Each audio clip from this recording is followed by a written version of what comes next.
different little setting. I want to thank our entire Bills staff that's here. We just had a great meeting to kind of welcome Joe in there, but appreciate all of y'all's support. I want to thank our media for being here today as well.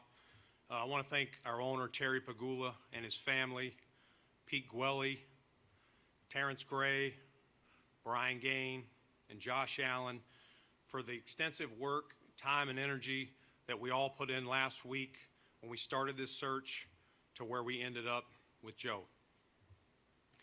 I'd also personally like to thank the other 8 candidates. This process was long, but it was informative. Learned a lot about how other people do things, how other teams do business, and took a lot of notes along the way. There was a lot of brilliant football minds that we were able to spend a good amount of time with, including a 44-year-old quarterback that just came back and finished. That was a good one. But when we started this process, we were looking for a CEO type of head coach. And so you may say, okay, what do you mean by a CEO? And what I'm talking about is a fresh, new vision for the Buffalo Bills. Somebody who values strong culture, collaboration, and alignment. We wanted a highly intelligent, aggressive, and excellent communicator. We wanted alignment. Joe Brady is all of that and more. We all know Joe. Joe is a brilliant offensive mind. He's led, the 2 years that he had the full helm as our offensive coordinator, top 5 offenses. He led the offense that produced an MVP quarterback a year ago. This past season, the NFL rushing champ. Joe's offenses know how to attack in many different ways. And we all know that about Joe. But what I and our team learned through this process was Joe's vision for how he would run an entire football team. And specifically, his thoughts on how our defense would play under Joe if he was given this job. He wants a defense that attacks opposing quarterbacks and play callers pre-snap and post-snap. A defense that dictates to the offense. And what I also learned about Joe through this process was his love for Buffalo, his love for our community and the entire Bills Mafia. Joe is the perfect fit for our team right now. I am fired up to announce the next head coach of the Buffalo Bills, Joe Brady.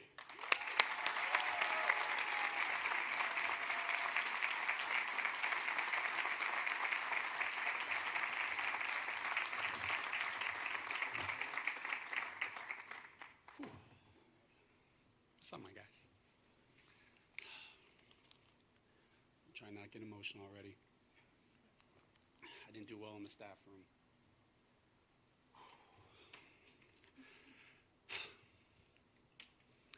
Thank you. I want to first start with gratitude. I hope I'm loud enough. Someone will tell me in the back if I'm not. I want to first start by thanking Mr. Pagula and the Pagula family. Your commitment to this franchise, to this community, and winning is evident in everything you do.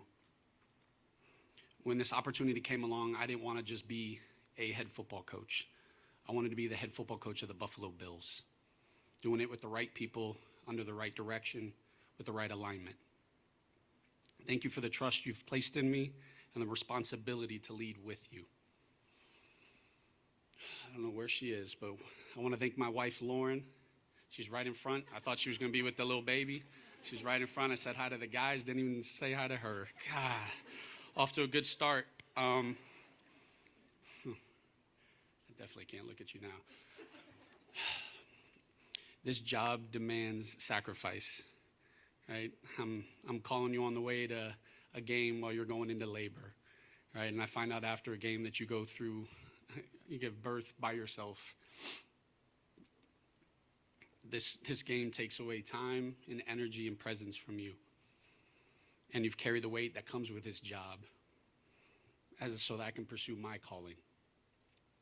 Your strength, your belief, and your steadiness is the foundation that allows me to do what I do. and you believed in me long before this moment ever arrived.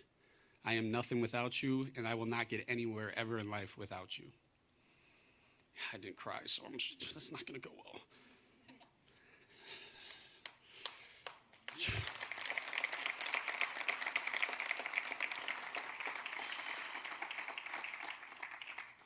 To my parents, Joe and Jody, and my sister JC, that are hopefully being babysitters somewhere in the back. Thank you for the foundation you guys gave me long before football. All right? You taught me how to work, how to compete, how to take accountability, how to protect, how to treat others, how to stay grounded. Everything I stand for as a coach started at home. I love you guys. I want to thank Brandon Bean. So much respect for this interview process and how you handled it, not starting from the beginning, starting it and treating it. I've been fortunate to be in some of these interviews before, and that was the most intense interview I've ever been in, and I mean that with everything. But the way that you guys treated it and allowed me to be me, not worrying about what's happened to here in the past and what we're focused on direction of the future. I'm incredibly excited about our alignment, the communication that we have together, and our collaboration, and I'm in this with you. Thank you. I want to thank my agent, Trace Armstrong, helping me navigate this process, being my sounding board and sweating it out until I got the news. Lastly, I've been fortunate to be around a lot of incredible coaches in my career. I'm not up there without them. I played for Coach Jimmy Laycock. I coached linebackers for Jimmy Laycock. I was a GA for James Franklin. Got an opportunity to be a coaching assistant with Sean Payton. Opportunity to call plays with Ed Orgeron, Matt Rule, and coach quarterbacks and call plays for Sean McDermott. I want to thank and recognize Sean McDermott. In 2022, 4 years ago, Coach McDermott gave me an opportunity of a lifetime. I had an opportunity to come here, coach for the Buffalo Bills, and coach Josh Allen. I took immense pride in that. Over the past 4 years, I've learned a tremendous amount of things from Coach McDermott. How to lead, resilience, standards. The past 9 years in this organization matter. I'm understanding of that. I'm appreciative of the opportunity to be a part of it. They matter deeply and they deserve respect. I'm so grateful for Coach McDermott. I love Coach McDermott. And I'm going to do everything I can to continue to build upon the things that he laid and the foundation he laid.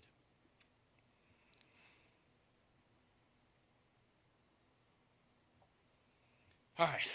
At the same time, we got to move forward.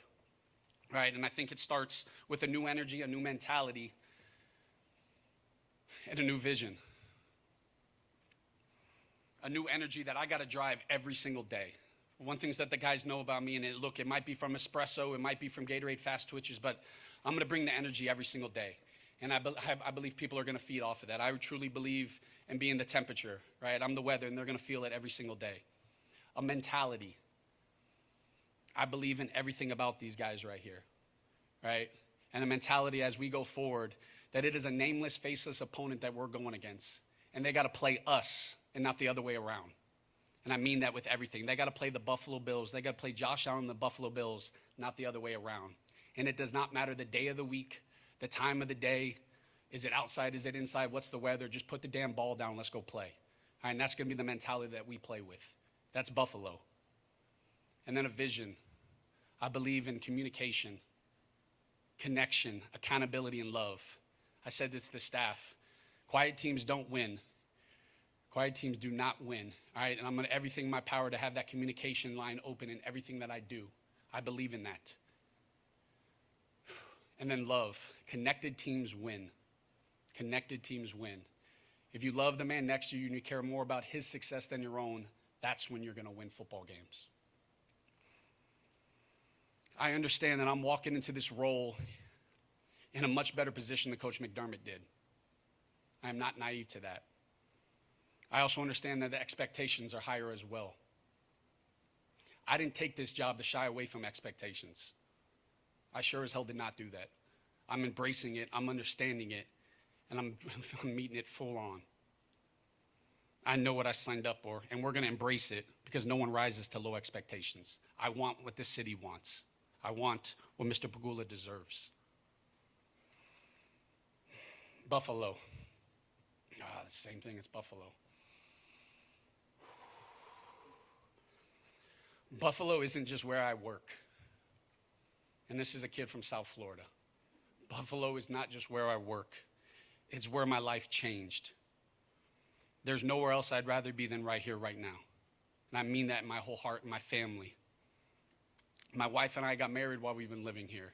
We didn't even take a honeymoon right away so that we can spend our first summer here in Buffalo and experience in Buffalo. Both of my kids were born in Buffalo. And they're going to be raised their entire life to have so much pride in being able to say that they're from Buffalo. This city and this organization puts so much life into me professionally, and I don't take that lightly.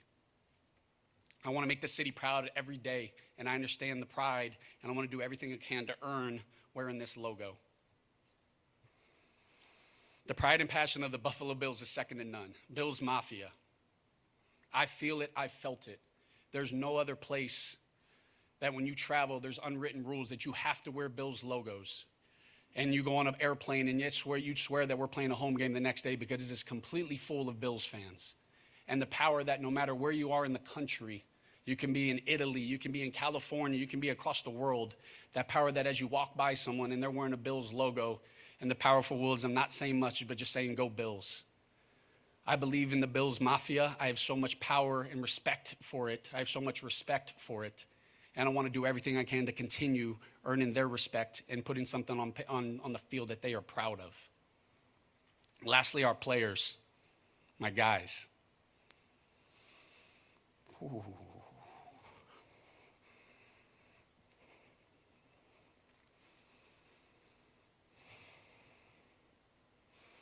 I'm so appreciative of you guys being here today.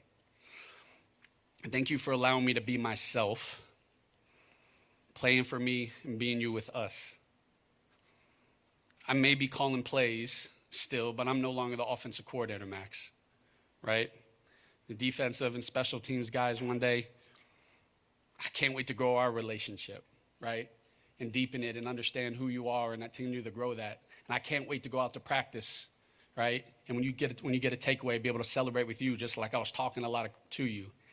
I get to get after Spencer Brown the same way, and I'm in it with you guys now, right? I can't wait to do that. I have so much confidence in the guys here. I have so much confidence in the rosters and so much confidence in the men right here. Everything we will do will be centered around you having success and making sure that we're putting you in the best positions to have success. I tell my players all the time, I'm so grateful to get to do what I do, but I'm more grateful to get to who I get to do it with. Everything I am is because of you guys. And I'm going to work all I ever think about is making sure that you guys are successful. It is not about me, it is always about you guys. And lastly, I talked about love. Josh always says it. If you love someone, let them know. I love you guys. I'm going to leave that with Go Bills. Thank you.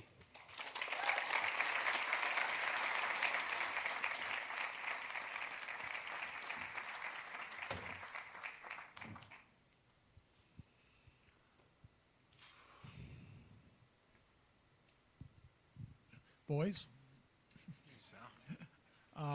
Joe, congratulations, first of all. Thank you. Tell us first about, we see you've lost some coaches on this staff already. How far along are you in the process of replacing these coaches, specifically offensive coordinator and defensive coordinator?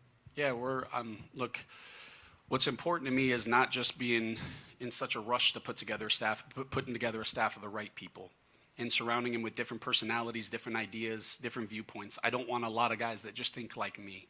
And it's important that every person that we put together on the staff, you then sit there and reevaluate what else do we need with that. And so I'm in the process of doing it with Bean, and I'm excited about the staff that we're going to put together for our players. Right here, Joe. John Worrell. What's up, John? Congrats. Thank you. You mentioned it during your speech, but you understand the challenges and the pressures that come with this job and what you're stepping into. What are the challenges that you face of carrying over the sustained success and the culture that Sean brought in, and how do you go about carrying that over as you being the head coach? Yeah, well, the culture starts with them. When you watch a guy that's playing with 17 sets the tone of the culture, right? The men in the locker room set the culture, regardless of who the head coach is. And it's my job to making sure that I'm allowing them to be their personality, allowing them to play to their personality, because that's what the culture is. Like I said, I understand the expectations that come with this job, but it's important that we understand that this is going to be a new year and we have to start over. We don't just get to pick up where we left off and think that, hey, we're in the position that, hey, next week we're going to be in the conference championship game. And there's going to be a lot of work. And I believe Mr. Bagul always says we're going to work tirelessly with it. We're going to have the competitive stamina to start over. But I'm excited about the direction that we have and the people that we have, and I believe in that.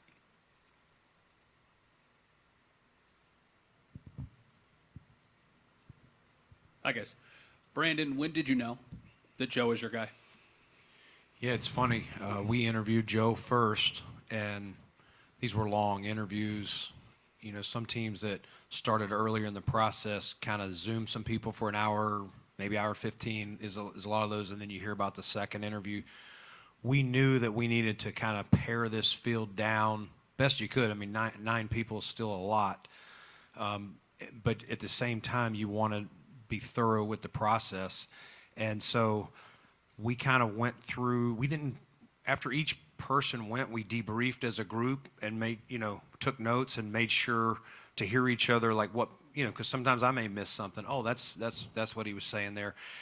And so I would say when we got done with the last candidate, which ended up at about 10 o'clock one night, we stayed in there for another 2 hours, talked a little bit, and Joe was standing out. There were, 2 or 3 that were standing out, and we said, you know what, let's go to bed. We're tired. We came back the next day, and we talked some more, and we said, you know what, we did Joe. So Joe was starting to rise here as the guy, but we also know we know Joe, and honestly, I almost think Joe had a tough hill to climb. As I was telling the staff earlier, when we started this process, I made sure, and you can ask anyone that was in the interview, Terry, Pete, Josh, anybody, Laura, that the best process is not to look at Joe Brady as someone in our building, because we know the good, the bad. It's like living with someone, right? These other people, we don't know every single thing about them. And so we need to pretend, I think I said like that Joe's been coaching for the Green Bay Packers or something. And so I made Joe go through, we never met him before. And there were some other candidates that we knew. I know we know you, start from scratch, because I may know something that Terry doesn't know, or that Pete or Brian Gain. So it's a long answer for you, Matt, but I did not want to rush this process, and I wanted to be fair to every candidate. And so we got Joe back on a Zoom call, and I called him, hey bud, we need more here. And so we wrote down the questions that we still had for Joe, and about halfway through that process, I was like, that's our guy. But I still had to let Terry finish some questions too, because I want to make sure he was on board and the approval. And Terry, didn't even reach back over to me. He's like, I think you're the next head coach. I was like, Terry, I got to talk to his agent. Like, we got to get. But it was a great process. It was a thorough process. And as I said in my opening statements, I took so many notes. I've already shared some with Joe, but it's great to peel back the onion of how different teams and how some of these, there were some smart people.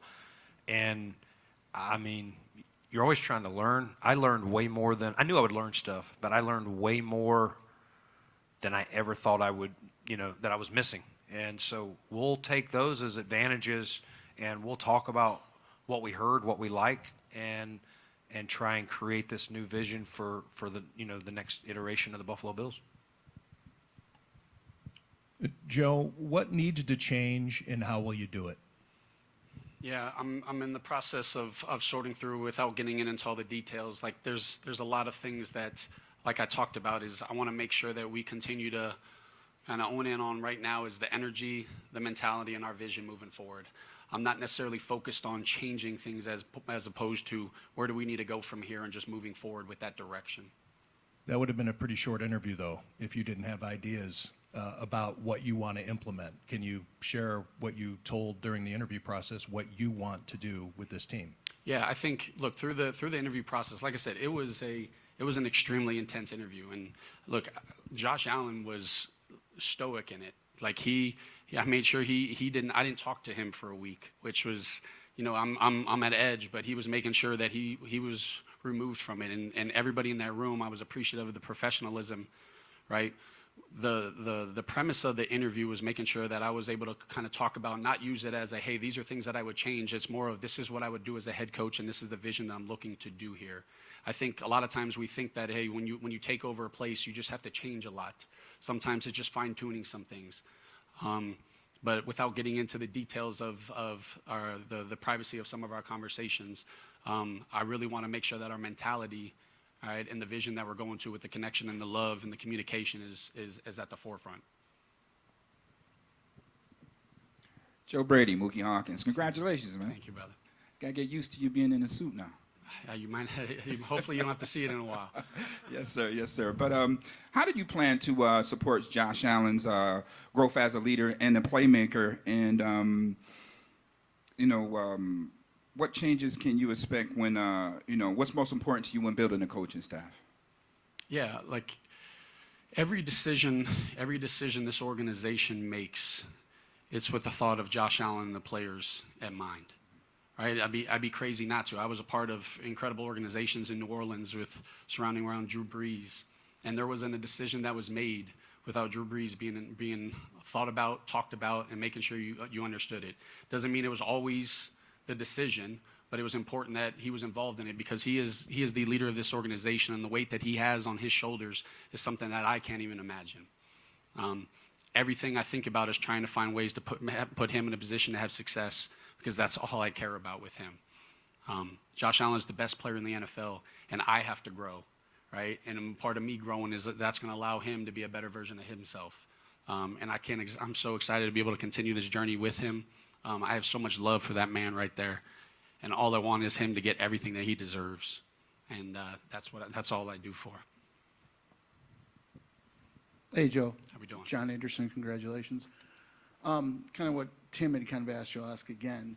At what moment for you during the interview process do you feel that management said, this is our guy, that they were going to tell the players, this is our guy, that the fans are going to say, this is our guy? At what moment did it hit you that this is my job and I can do this? Well, I knew it was going to be, I had the mindset it was going to be my job, but that was just because how I went into it. Even when Terry offered me the job, I still thought he was asking me a question that, hey, so is this how I want to answer it? And so, full transparency, I couldn't sleep for the last week. This is the job I wanted. And when you interview first, you don't know, you come away and you're like, hey, I hope I can get another interview. I hope I get another opportunity. There's no, like I said, this is where I wanted to be. But there was never a moment where I walked away was like, hey, this is my job. I thought, they obviously did an incredible job making sure that they're doing it the right way. And that's what I wanted. That's what I wanted. I had an opportunity to talk to Josh the other day, and I'm sorry, but he let me know, he's like, I didn't help you get this job. You got this job. And that meant so much to me. And, there was never a moment, like I said, even after Mr. Pagula, I was still making sure I heard it correctly. But I was sweating it out the entire time. Brandon, last week it was seeming clear that the roster was felt to be strong enough, but maybe coaching is the reason that this team hasn't reached the Super Bowl. Why then was a choice who's been part of this coaching staff the right one to be the next head coach? Yeah, I mean, I would say it wasn't like there was a finger pointed at coaching, so I would disagree with that, John. This is a collective thing. We do this together. We all collaborate. And hopefully I was clear that, Sean McDermott being dismissed or a change with coaching, I feel guilt for that as well. There's things that I could do and that Joe and I will work together to make sure that we get corrected to get this thing over the top. So, as I was saying earlier, if you viewed, like, I'm going to step back to myself. So I was in Carolina, started as an intern, grew my way up, interim GM, but some people still have a problem. They view you as what you were versus what you can be. And so if you're in Joe's seat as the offensive coordinator, I'm only having conversations with Joe about the offense or his players or things like that. It's not a holistic view of how we talk about sports science or how we practice. That's not his area. That was Coach McDermott's area. That will now be his area. So when we went into this process, that's why I thought it was very important to hear everything about. We didn't need to spend long talking about his offense. We know what that is. It was really talking about everything else. And we went down to what we're going to do on a Monday after we win a game. What's the coaches going to do? What are the players going to do? What are we going to do on a Tuesday? I mean, we spent probably 25 minutes, 30 minutes with each candidate just going through every single detail of what this operation is going to be from right now through phase 1, phase 2, phase 3, training camp, how we're opening camp. We're going to be away. I told every candidate we go away, that's what we do. So I want to hear how that works for you, all the way down to the daily practice. When are we eating lunch? Like, when are these guys eating? I think that was one of Josh's questions. But, and I'll say this, like, to the point on, I know people were opining on whether the quarterback should be in there or not. That's one of those ones that he wasn't in there. People will be like, why are you not, the guy's MVP, he's been here. To me, it was his role in there was, if there's anything we left out schematically, something he's got a question, like, we're not as deep into X's and O's as those guys are. And also, I told Josh at the beginning, like, if there's someone you don't feel you mesh with, or that our players, he's kind of a voice for the locker room, that would be silly for us to select that. But when we had this last, like, Josh went and had his foot fixed, he was not able to, finish, but we didn't even have him in the process where we were discussing pros and cons of each candidate. He was just there to kind of hear and speak up when spoken to. But again, I think ultimately we never viewed Joe Brady as the offensive coordinator. Just like when Brian Daboll was here, we obviously know Dave's. We didn't view him as that. We viewed him as coming from somewhere else.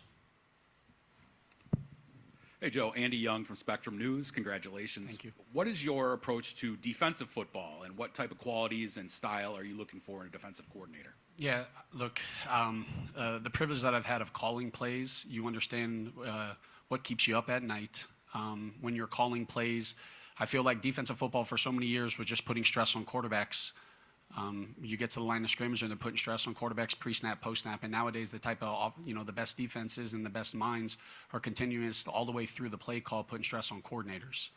And it's not, you no longer are you able to just know where guys are going to be when they're going to be there. And I think that's, a key element of what I'm looking for on a defense is making sure that we have the versatility to be able to change personnels, get a lot of different people in different spots, similar to what we do offensively. I don't believe offensive football and defensive football should have different mindsets, but we can understand as we approach a game plan that there's a way to win every game, and as long as we have versatility and different type of pieces, that we can find that way to win, to put stress on both the offense and the defense. Hey, Joe, Mike Catalano, congratulations. With all the success you've had with the offense, Terry talked about the team hitting a wall in the playoffs, and you and the offense have been part of that with opportunities in the playoff games at the end, maybe to tie or to take the lead. What responsibility do you feel for that, and what do you feel needs to change when we talk about getting over the top offensively in those key moments? Yeah, look, I'm just as responsible, right? That last football game, there was 5 turnovers. Those 5 turnovers are on me, right? I'm understanding of that, and the accountability that I think for you guys that have been a part of the press conferences, like when our guys play well, it's because of them, and when they don't, it's because of me. and we address things obviously, in the meeting rooms, but the accountability, it is always going to start and end with me, especially in these settings. And so I take full responsibility for having the ball in the game on the line, and we didn't get it done. Right, and that's what I continue to strive every single. It's like, all right, hey, we get that opportunity again. What am I going to do differently? And that's part of the growth. I think the biggest thing is as we continue to progress year in and year out, is we don't just sit there and just not evaluate our systems and not find ways to grow. Our offense, our defense, our special team should never look the same year to year. It has to grow. It has to evolve. Players change. The game changes. And I think that that's the most important thing, or else we're going to continue to get the exact same results. Joe, Brandon. Joe, congratulations. Sal Capaccio here. You have often talked, this is a question for both of you. Brandon, you've mentioned alignment. You've mentioned collaboration a lot. How does that look to both of you? What does it mean, alignment and collaboration, when it comes to personnel, selecting players on the roster? How does that look to both of you going forward? Yeah, look, I can obviously start. Alignment doesn't mean agreeing in everything. Alignment to me means we're both open conversation and communication and understanding that we don't have to be yes men, but when we make a decision, when that door opens, there's no going backwards and there's no second guessing, and we're going all out with it. To me, that's alignment. Alignment is a shared vision for what we want, and making sure that we don't ever lose sight of that when we make decisions.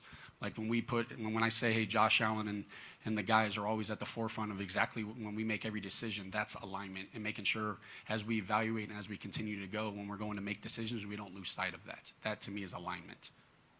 Yeah, I mean, without repeating, I think he nailed that. Just you're collaborating. It's not like, hey, I'm going to go over here with my scouts and my personnel staff, and we're going to tell you who you got, or we're going to hand you the players. Like, it's first off, when he gets this new staff in here, what are we changing? What are we tweaking? If it's something, hey, we want this type of defense, we want to be able to do this in certain situations. These players all fit that, but this player might not fit as well, and we need to look for that. So once we get those coordinators in, and especially on the defense, because I kind of got a pretty good vision of Joe's offense, but defensively, like, bring that coordinator in, bring those position coaches in, and go through the position specifics and how they want to do the things that Joe was talking about, how we want to attack, and that's collaborating in a shared vision. And listen, if there's something that Joe doesn't think makes sense, he's going to speak up. If there's something that I don't think makes sense, I'm going to speak up. But we're going to collaborate on every part of it. And then, what we do as scouts and personnel and our guys do it for me. They help narrow down a large field, like let's just talk about free agency, down to a smaller field. I'm going to review that, look at them, make sure. I may say, hey, guys, you left somebody out, or why is this guy in? And then, because Joe's got then I'm going to go to Joe and his coordinators and say, hey, take a look at these guys. This is, let me know how you see them. This is how we see them. And if we agree, that's great. That's easy. We know we can pursue them. If we don't agree, we may sit in a room and say, tell me what you see from your lens as a coach, but also hear what I see from a personnel eyes, because we don't get into schemes. A lot of times coaches can look at schemes. We're just like looking at his body type. He's got long arms. He can jump high, like all those things. And sometimes we may miss something. Hey, this guy's got some instinctual things that I'm worried about. That can come up. So I'm getting granular, but I hope you understand it's everything in the process. Hey, when we get to talk about training camp, which I mentioned, like, how do we want to practice at camp? How do we want to get with our sports science people and make sure we're building the right team that's fast, physical, calloused, yet healthy? And so that's alignment, that's collaboration, shared vision. Hey, Joe, Thad Brown, congratulations. Thank you. For the last couple of years, you've been coordinating offense for someone else's team. What changes now that you're going to run an offense for your own team? I think the biggest thing is understanding that when you're the play caller, your understanding of, as an offensive play caller, everything you're going through is thinking situational football, right? You're having the mindset of, hey, I'm calling this play, this is what's happening next. I'm sure you're trying to stay ahead of it all. When you're an offensive play caller for a head coach, you have to be mindful of those things, because you're not in full control of handling all of those situations. right? And that's where a collaborative approach is, is extremely important, from an offensive coordinator that's calling a play calls with a head coach. But from my perspective, like, look, I was around Sean Payton. I'm from the Sean Payton tree. His aggressiveness, his mindset, and there's so many elements that I believe that we can continue to grow our offense, with the pieces that we have, and I look forward to that. Quickly, it's been reported that you plan to call plays as the head coach. Is that the plan? Yes, sir. Thank you. That was a good segue because that right over here. So Brandon, I know last week you talked about how the CEO nature of the head coach position, it can tend to stretch you thin in a lot of different ways. So the decision to call plays, Joe, for you, what went into that, knowing all the other responsibilities heading into the head coaching position? And then for Brandon, what made you feel confident in Joe that he's able to do all of those things, including calling the plays? Yeah, look, I've never been a head coach before, right? I'm understanding of that. The only way to get head coaching experience is to be a head coach. But I think the most important thing is surrounding yourself with people that you can trust and you can lean on as you grow through it. There's going to be elements, and I'm going to make mistakes. I'm not going to be perfect, right? But I'm going to do everything I can to continue to grow through that. There's going to be a lot of conversation about figuring all that out. But like I said, as an offensive play caller, and every element that you're doing is is game management. You literally don't call a play without already thinking about what it's going to look like next, what the situation or what the defense is going to look like, and you have to have multiple things in mind. But I think the biggest thing is making sure that I'm surrounding myself with the right people that, hey, I can't be in the offensive room on every single second. I'm not the offensive head coach. I'm the head coach. And I'm understanding of that. And it's important that the defensive guys know me. And then I'm able to speak the defensive language and I can communicate with the defensive coaches and the special teams coaches. That's important to me. So it's important when I put together the staff that I put together guys that understand the vision that I'm looking for with different ideas and putting it together so that I don't live and do everything like I did as the offensive coordinator, because I'm not the offensive coordinator anymore.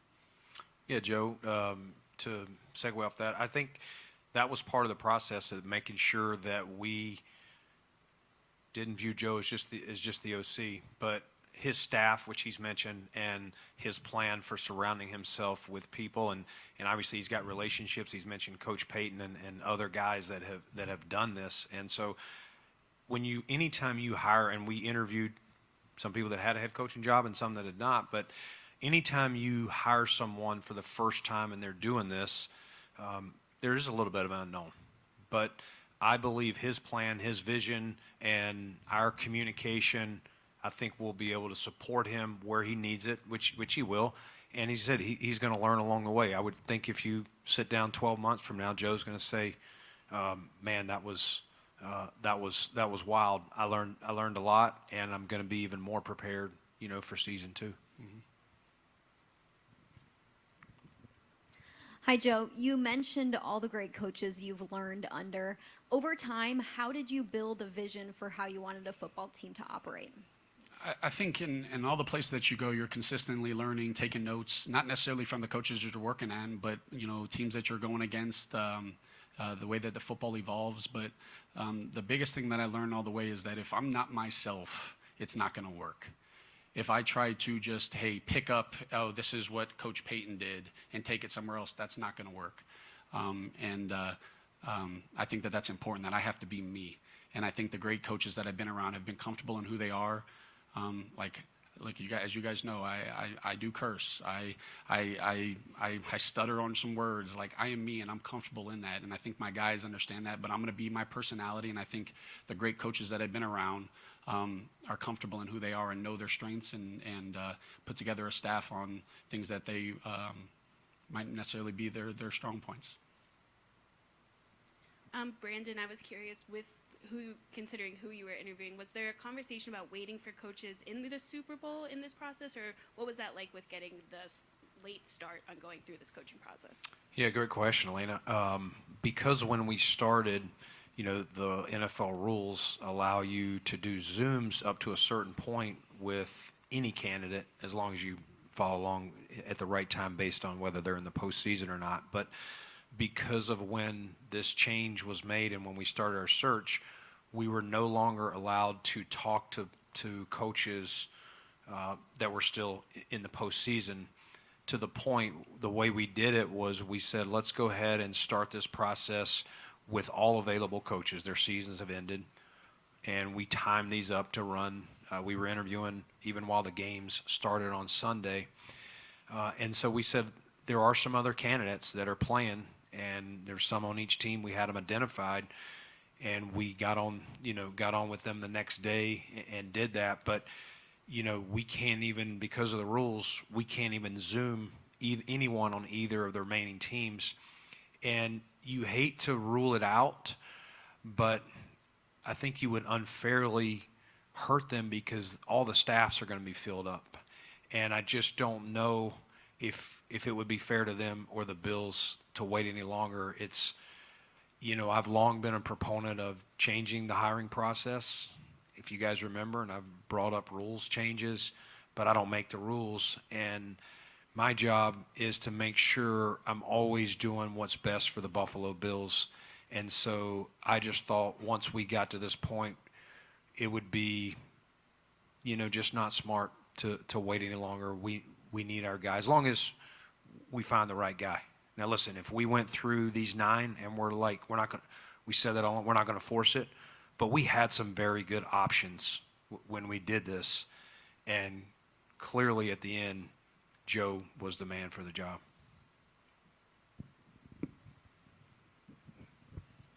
Lance Lysowski from the Buffalo News. Congrats, Joe. Questions for both of you guys. How do you balance personnel you have on the roster, salary cap, and your vision for a possible scheme change on defense specifically as you move forward and build a vision for what you want this to look like? Yeah, I would say we're going to have to take that one day at a time. We got to get these coaches hired and get them in here. And, Joe and I have already been talking about some of the things. But I do think on defense, like if we were to make, a change to, and Joe's looking at different things, nothing's but a 5 down front or whatever. Like we do think we have some pieces that can already fit in that. But as I said earlier, maybe some don't fit as well. And we'll talk about what that looks like. And then we'll look in free agency and we'll try and identify some guys that would come in and fit whatever the defense is going to be. And then obviously as we get into April, work closer on that. The cap, we don't even know the cap number. We've already, I already kind of know some things that we're going to need to do to get under the cap, whatever that number is. And, it's just hard to get too far down the road, Lance, to talk this player or that player. But I know those conversations will intensify over the next, 3 or 4 weeks. And look, it's obviously a unique situation, right? Because we don't have coordinators. But in my opinion, and once you get a coordinator, and the biggest thing is you got to surround your system with the players that you have. You don't make players just fit a system. You make a system fit players. And I think that's the most important thing as we continue to grow. Is that's why your offense and defense, things change. Guys get injured. That's why your offense, your defense should be able to have the flexibility to play in different personnel groupings, different weather. And if you only have one way to go with it, and you only have this is the only way that this can work, and you can't adjust and adapt, I think that's when you get some issues. And so obviously this is a situation where it's vision and it's personality and identifying exactly what we're looking for in a scheme, and then we can continue to build around that. But once you get that, it's more of, okay, this is what we got. Let's not just bang our heads against the wall and say, hey, it doesn't matter. This is what I'm running no matter what. It's no, hey, what do these guys do well, and let's put them in position to have success. Joe, congratulations. Matt Perino, Syracuse.com. You mentioned coming from Sean Payton's tree, and I'm sure you've had conversations with guys over the years who are calling plays and also in-game management, like head coaching, big picture stuff. How do you plan to navigate all that as a first-time coach? I think a lot of fans are interested in that and the challenges that go into navigating all the new responsibilities. Yeah, I think that's part of the growth, and just like my first time when I took over at LSU, I was a coaching assistant. I'd never called plays before, and it was the same. Hey, how are you going to game plan? How are you going to put together a call sheet? How are you going to get? You figure it out. You grow, you learn, you try to do everything you can to put you in the best position to have success, and then you learn from mistakes and you continue to grow from there. I'm going to do a lot of I've done in the past years. This isn't something where I just out of nowhere I decided, this is an opportunity. I hope I can be the head coach here. Like, I believe, stay ready so you don't have to get ready. And so everything that I've done is making sure, and when this opportunity ever did come up, that I had a plan for exactly what I was looking like, and making sure that I'm in constant communication with people of, hey, what did you learn on the job? What would you have done differently? And because at the end of the day, all I know is what I know, but I'm making sure that I'm surrounding myself with people that, and hearing them out and from their experiences. And we're going to bring a lot of different coaches in that have been around people that have done it. And so just making sure that I'm exhausting all the avenues, knowing that I don't have all the answers. But if I surround myself with enough people and I'm open enough, that I'll be able to find out what works best for us. I didn't say congrats earlier, so congrats. Yeah, well, I didn't want to answer It was your very question. rude. Wanted to get that off. No, you're good, buddy. When people reach like a life-changing milestone, I'm always curious, just from the human element, when you finally find out that you got this job, who and what do you start to think about? Like, what are those first initial thoughts? My wife. I am because of the people in my life. It was never, there's no element in my life has ever been about me. There's no, I don't put trophies behind me. I don't do anything there's nothing that I do because of me. It's because of the people that I surround myself, the people that do all the sacrifices for that. I love to work, so it's like, hey, I'm gonna go home, let my wife know, hey, now I got to get back. It's time to work. Like, I enjoy that. There's no, that competitive stamina that I believe I'm going to continue to instill in our guys is the same mindset that I have to have. But I don't look at it as like, man, this is an achievement. This is an opportunity to do what I love and an opportunity to work. And I'm just grateful for the people that I get to do it with. Dave Naylor from TSN. Brandon, with respect to what you said, you tried to treat Joe as if he was working for somebody else and not make it about history. But you and him and other people here have had a tremendous amount of success over the last 4 seasons that Joe's been a part of overall. Was there any part of you that didn't want to depart completely from all of that? And does Joe represent some consistency with that? Again, with respect to what you said about him being with another team. I'm just wondering if you can balance those things for me. Yeah, I mean, that's I never really thought through the process of the years that Joe was here. Honestly, too, you just said 2022, they kind of run together. No, it was, I went into it with a blank slate of, we got to find the right guy. And I would say the odds, when you have one person from the building and 8 outside the building, I would say the odds were against Joe being selected. That's just God's honest truth. And I can tell you, there's some candidates that we interviewed that are going to be really good head coaches. But at the end of the day, when you're stacking, I mean, we had a list that put together, what do you look for in a general head coach, and then what do you want in the Buffalo Bills head coach? And there's some, can be a little tweak here or there. When you're at the end and you're starting to pair some people out and get it down to 3, 4, and then 1 or 2, you're checking those boxes. And while no one is going to 100% check every single box, Joe checked a lot of boxes. And we think the areas, some of it is the box, he's never done it before. You can't check that box. But ultimately, we think knowing him, knowing his vision, and knowing the team and the support staff that we have here, that we can help fill in some of those areas. We all have holes in our game, so to speak, me included, and that's where I think Joe and I will complement each other, and it's been fun for 2 days to look at him in a different light than what I looked at him before. And I can kind of talk through that too, because look, full transparency, I didn't know what I was walking into. Obviously I wanted the opportunity, but you don't know. And I have been in the building, and that's what I remember when I got out of that interview, and like I said, it was an intense interview, and there's some places that I've interviewed that acted as if they knew me more than this place, and that's what I was appreciative of. But when you go through the process of, you can really tell that I came away, and I remember calling my agent right away, and I was like, man, that was, I talked about how tough it was, but I also talked about how impressive I came away with how they approached it.